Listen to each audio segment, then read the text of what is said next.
It looks terrible, John, but I've got good news. What's that news? It was killed. Oh my goodness. It was pulled. That law has already been pulled. Already been pulled. Incredible. What a huge victory in a state like California, too. Absolutely a huge surprise. I'm sure that it popped up and then just as quickly disappeared.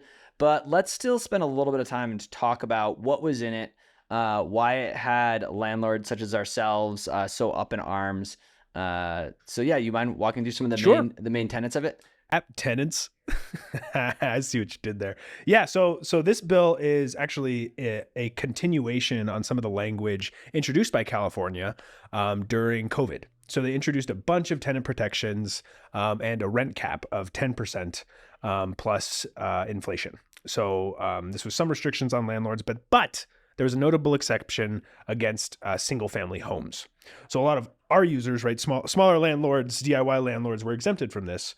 And there was also an eviction control, so just cause. You couldn't end a lease or you couldn't not renew a lease basically without a just cause to remove that tenant, like violating the lease or something like that, right? So this guy, his name was Ash Kaura, comes up with this bill, and he says in 2025, 5 years after this has been in effect, and by the way, that first bill was supposed to be 10 years. Yep. He comes up and he says, this is what we're going to do. First, we're going to make that bill that we passed during COVID forever. It's going to be law of California forever. Second, we're going to remove the exemptions for small landlords. Third, that rent cap at 10% plus inflation, that's now going to be 5% plus inflation. So he halved it.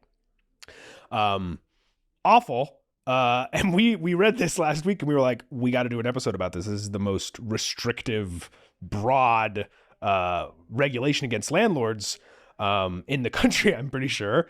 And then we come in literally Wednesday, we're about to film this, and it's overturned due to two heroes,